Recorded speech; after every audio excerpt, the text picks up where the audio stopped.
Alright, we got another video, another crimes of the week. This one's actually this month, March, the 3rd. I was about to say the 30th. Representatives from California's Oakland Police Department are asking for the public's help this week as they investigate the terrifying suspected kidnapping of a young woman, a crime that was partially captured in harrowing video footage. The whole thing began sometime around 3:30 p.m. on March 4th when the victim, believed to be a woman in her early 20s, was walking along the 1800 block of 98th Street. Suddenly, a man driving in a gray sedan attempted to hit her with his vehicle before getting out of the car and punching several times. A bystander who witnessed what was unfolding began filming on their phone, capturing the footage that you're now seeing on screen. In it, the unknown male suspect can be seen approaching the female victim and forcing her inside the vehicle. According to police, during the struggle, the woman yelled multiple times that she was being kidnapped. Moments later, the car raced off with her inside. Despite multiple people who can be seen driving past on either side of the road while this all took place, apparently no one stopped to try to help or intervene. Authorities say that they were able to later recover the vehicle used in the incident, but unfortunately it was stolen and had been dumped in East Oakland by the time it was found. Police are now asking members of the public for their help locating the woman and the man seen in the disturbing video. So far, neither of the identities are known. The female victim is described as a black woman between 20 and 22 years old, 5 foot 5 inches tall, and weighing around 140 pounds. She also has black and blue dreadlocks or braids. The male suspect, meanwhile, is described as a black male between 20 and 24 years old and 5 foot 5 inches tall. He has a thin build and short, twisted hair. He has a scar or mark on his left cheek. Anyone with information is asked to please contact the Oakland Police immediately. 5'5", light skin,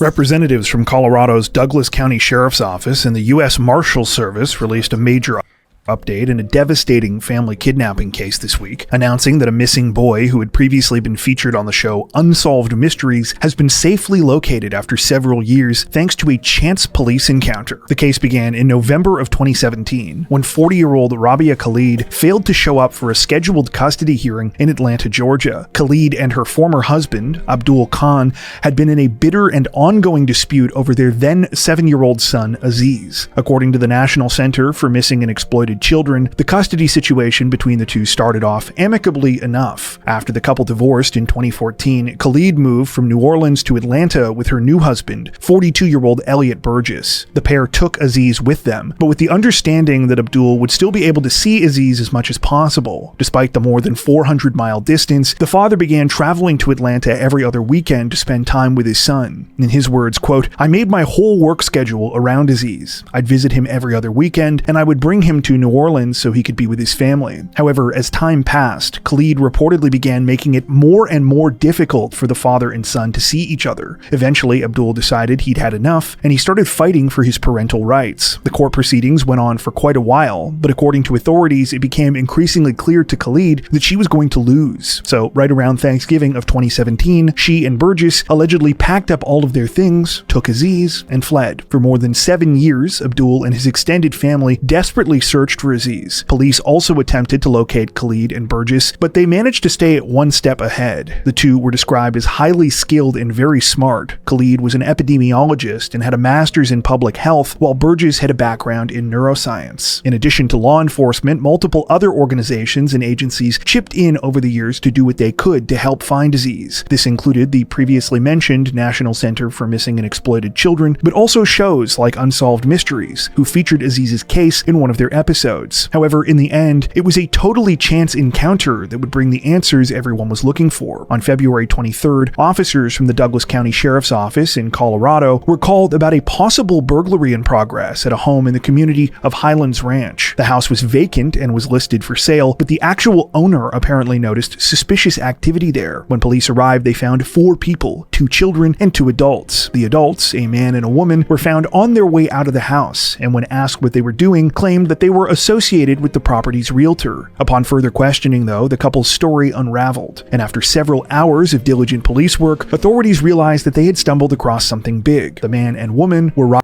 not gonna cure it. I tuned out. Oh, brother, I tuned out. I ain't gonna lie.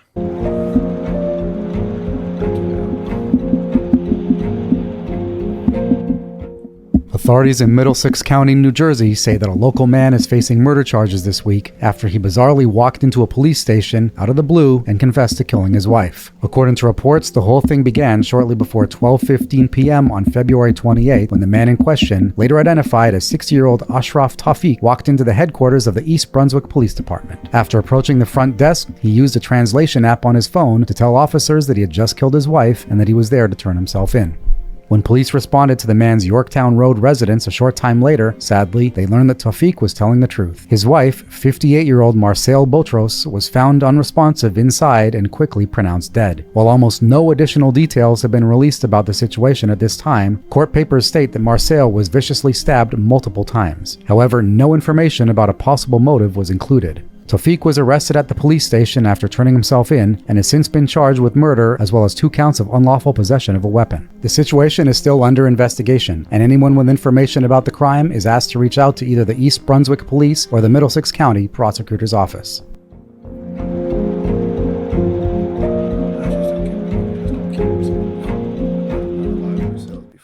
A pair of Brazilian travelers who were planning to go on vacation ended up with an unexpected layover in jail last week after they showed up to their flight late and were denied boarding and allegedly responded by attacking airport staff. The whole thing reportedly began shortly after 8:30 a.m. on March 2nd when the suspects, 40-year-old Rafael Serafe Novaes and 29-year-old Beatriz Rapoport de Campos Maya, arrived at Florida's Miami International Airport. The engaged couple were expecting to board a flight to Cancun, Mexico, where they had booked a vacation. However, things did not go as planned. After showing up at the airport less than 25 minutes before their American Airlines flight was scheduled to take off, the pair were told that they were too late and that boarding had already finished. That's when the couple apparently flew into a violent rage. Footage shot by equally concerned and amused bystanders shows Novaes and Maya after they allegedly attempted to force their way onto the flight, pushing past airport staff and towards the jet bridge despite no trespassing signs and repeated verbal commands to stop. In the video, police and security can be seen struggling with both of them after they are accused of pushing at least 2 people and throwing coffee on them. After being restrained, Novaes and Maya were arrested and could be seen in later footage being perp-walked in handcuffs to a waiting police car on the airport's tarmac. Much to the relief of all of the other passengers on the flight, they were successfully able to travel to Cancun after. So basically a bunch of grown babies. All right. Give them 5 years. Next. What started out as the happiest day of their lives for a newlywed Illinois couple unexpectedly turned into an awful tragedy earlier this month, when just minutes after tying the knot, they were informed their house had been destroyed. According to reports, the whole thing began on the afternoon of February 15th, when Tom Davis and Eleni Vretos were celebrating their marriage with friends and family. The bride and groom had just finished their wedding ceremony at a local church in the town of Cicero, when suddenly they were told that the unthinkable had happened. The house where they were living, just a short distance away on the 2200 block of Central Avenue, had just exploded. The newlyweds ran there immediately, but sadly, there was nothing they could do. They both watched, with Eleni still in her wedding dress, as what remained of their beloved home burned to the ground. Firefighters and emergency responders worked for quite some time to extinguish the blaze, which spread to a neighboring building and displaced 11 other families. By the time it was finally put out, there was essentially nothing left of Tom and Eleni's home. In addition to losing all of their belongings, their 6 cats were inside the residence at the time, all of whom perished in the fire.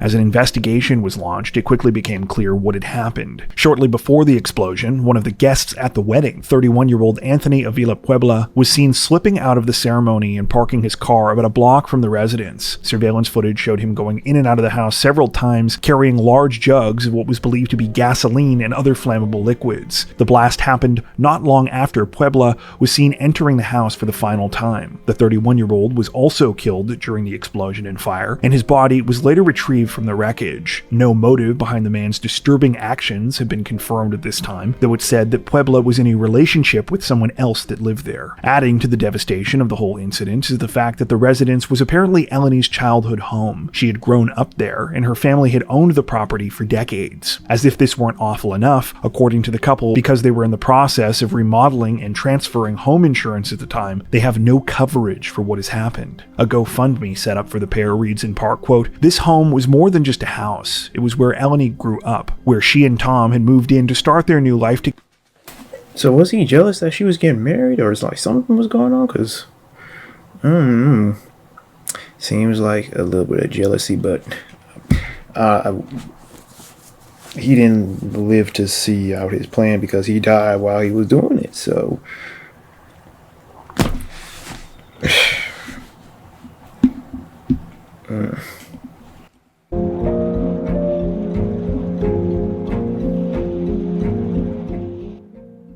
A Texas man found out the hard way that it's not actually fun to literally be worth your weight in gold when he panicked after getting caught for a brazen jewelry store robbery, and he allegedly decided to swallow the evidence. The whole thing began on the afternoon of February 26th when the suspect, 32-year-old Jathan Gilder, walked into a Tiffany & Co. store in Orlando's Mall of Millennia. Upon entering, he told staff that he was a representative of an unspecified NBA player, and he was there to negotiate a large purchase. After being escorted to a private viewing room, Gilder was shown several pieces of diamond jewelry, among them a ring and 2 sets of earrings. All told, the items were worth nearly $1.4 million.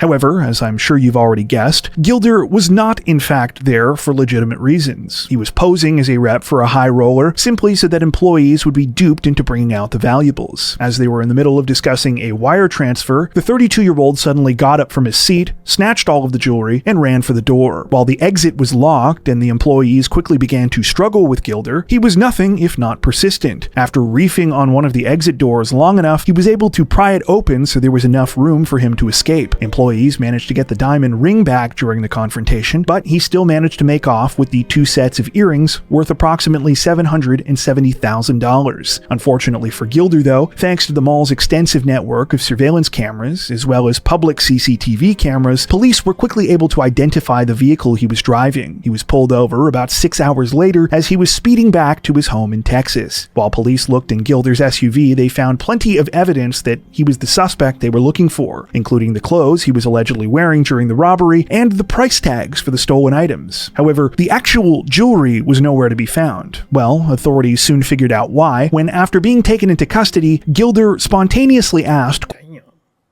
big ass head. Look at that cranium on him. Golly. All that head and you can't think of a way to get a job. All that head.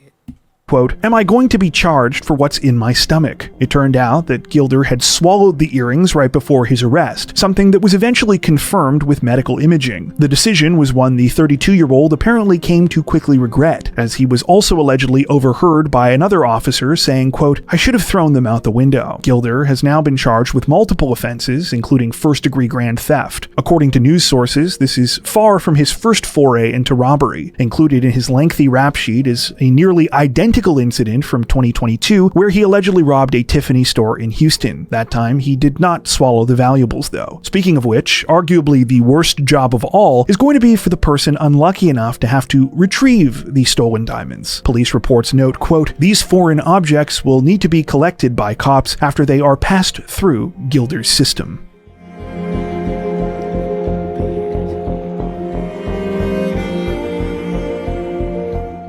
Authorities in San Diego County, California say that they were investigating the aftermath of an awful tragedy this week after a local mother was allegedly killed by her own son, and her body was found in the trunk of her car following a dangerous chase. The whole thing began sometime on the afternoon of February 25th when the victim, 51-year-old Jamison Webster, went to visit her 24-year-old son, Richard Leyva. Richard was staying at a Motel 6 in the city of El Cajon. Jamison was only expected to be there a little while. However, when she failed to return after several hours, her other son, Xavier, began to worry. After traveling to the motel himself to see what was going on, Xavier was met with a horrifying sight. His mother was lying motionless in the trunk of her Hyundai Sonata. Xavier attempted to confront his brother Richard and demanded to know what had happened. However, as this was happening, Richard reportedly got into the Hyundai and began driving off. Xavier was hit by the car in the process and dragged, though thankfully was not seriously injured. He called police moments later. Authorities were able to track Richard down, but the 24-year-old refused to cooperate. He fled when officers attempted to conduct a traffic stop, leading to a dangerous pursuit that only ended after Richard slammed into 2 other vehicles on the road. Even then, police reportedly had to deploy a taser to take him into custody. While thankfully, no one in the 2 vehicles that were hit was injured. The same couldn't be said for Jamison Webster. When officers looked in the trunk of the Hyundai, it was revealed that she was dead. It's now alleged that Jamison was fatally strangled by Richard sometime after arriving at the motel to check in on him that day. The exact circumstances of the killing have not been confirmed at this time, though chilling surveillance footage at the business has apparently provided police with crucial information. The video reportedly shows Jamison arriving at the motel, then briefly leaving before returning with some items. Disturbingly, the next time she is seen is hours later, when cameras capture Richard dragging her body by the ankles towards her vehicle before putting her body in the trunk. As for a motive behind the crime, again, nothing has been confirmed, though it has been widely reported that Richard Leyva has a previous history of mental illness. According to local media sources, the 24-year-old was diagnosed with acute psychosis in 2021 and was later diagnosed with an unspecified bipolar disorder after being taken into custody for threatening police with a knife. At least one report The mental problems.